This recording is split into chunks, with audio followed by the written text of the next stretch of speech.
Welcome back to Weirdest World, the channel where history gets creepy. Today we're diving into one of the most chilling legends of all time, the vampire.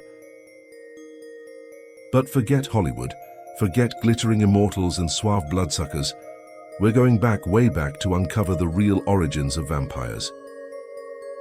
And trust me, the truth is far stranger than fiction. Stay with me until the end, because I'll reveal one weird fact that might just change how you see vampire history forever. So, where did the vampire myth begin? Most people think of Count Dracula, the pale aristocrat from Bram Stoker's 1897 novel. But vampires have haunted human imagination for thousands of years. The earliest known vampire-like creatures appear in ancient Mesopotamian texts. The Ekimu and Utuku were spirits of the dead who returned to suck the life force from the living. These weren't suave seducers. They were terrifying, bloated, and grotesque. In ancient Greece, the Lamia was a female demon who devoured children and drank blood. According to legend, Lamia was once a beautiful queen who fell in love with Zeus. When Hera discovered the affair, she cursed Lamia by killing her children and turning her into a monster. Lamia became a symbol of maternal grief and vengeance, feeding on the young to soothe her eternal pain. Fast forward to medieval Europe, and we find the Revenant, a corpse that rises from the grave to torment the living. These weren't elegant creatures. They were described as bloated, dark-skinned, and foul-smelling. In 12th century England, William of Newburgh wrote of a man who returned from the dead to terrorize his village. Locals eventually dug up his corpse and burned it. Sound familiar? But the vampire myth truly exploded in Eastern Europe during the 18th century.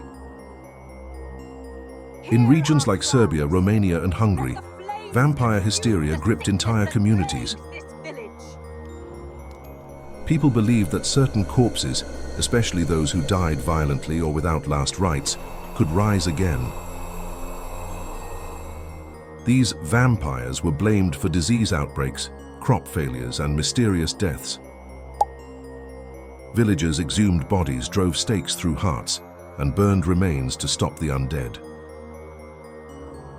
One of the most infamous cases occurred in Serbia in 1725. A man named Petar Blagojevich died suddenly, and within 8 days, 9 others followed. Locals claimed Blagojevich had returned from the grave to drink their blood. His corpse was exhumed, found with fresh blood around the mouth, and promptly staked and burned. This incident was documented by Austrian officials and helped spread vampire panic across Europe. Then there's Vlad III of Wallachia, better known as Vlad the Impaler. Born in 1431, Vlad ruled with brutal efficiency, impaling thousands of enemies on wooden stakes. His cruelty earned him a fearsome reputation, and his name, Dracula, meaning son of the dragon, inspired Bram Stoker's Dracula centuries later.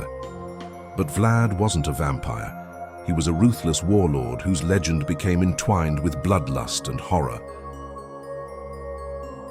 In America, vampire panic reached its peak in the 19th century. The most famous case, Mercy Brown. In 1892, in Exeter, Rhode Island, Mercy died of tuberculosis. Soon after, her brother Edwin fell ill. Locals believed Mercy was draining his life from beyond the grave. Her body was exhumed, found unnaturally preserved, and her heart was burned. The ashes were mixed into a tonic and given to Edwin. He died anyway. But the story spread, fueling vampire fears in New England. Why did these vampire legends persist? One reason: disease. Before germ theory, people didn't understand how illnesses spread. Tuberculosis, for example, caused pale skin, sunken eyes, and bloody coughing, symptoms eerily similar to vampire attacks. When multiple family members died in succession, communities blamed the undead. It was easier to believe in vampires than invisible microbes. Another reason: superstition. In many cultures, death rituals were sacred. If a body wasn't buried properly, or if someone died violently, they were thought to be restless. These restless dead, revenants, strigoi, nosferatu, were feared as vampires. In Romania, the strigoi was a spirit that could rise from the grave and drink blood. Families used garlic, iron, and holy water to protect themselves. And then there's the psychological factor. Vampires embody our deepest fears: death, disease, and the loss of control, but they also represent forbidden desires. The act of drinking blood is intimate, taboo, and powerful. That's why vampire stories often blur the line between horror and seduction. In literature, the vampire evolved. In 1819, John Polidori published The Vampire, featuring Lord Ruthven, a suave aristocrat who seduced and destroyed. This marked the shift from grotesque corpse to charming predator. Bram Stoker's Dracula built on this, blending Eastern European folklore with Victorian anxieties about sexuality, immigration, and disease. But even today, vampire myths persist. In 2002, a man in Malawi was accused of being a vampire and killed by a mob. In 2011, police in Serbia investigated grave desecrations linked to vampire fears. And in modern subcultures, real vampires claim to feed on blood or energy for spiritual reasons. While not supernatural, these individuals reflect the enduring power of the myth.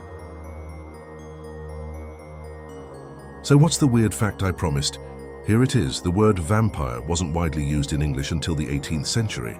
It entered the language around 1734, during the Eastern European vampire hysteria. Before that, English speakers used terms like revenant or ghost. The vampire, as we know it, is a relatively modern invention, born from fear, shaped by folklore, and immortalized by fiction. And that's the real origin of vampires. Not just monsters, but mirrors of our fears, our history, and our imagination. If you enjoyed this deep dive into the weirdest corners of history, don't forget to like, subscribe, and share. There's more darkness where this came from.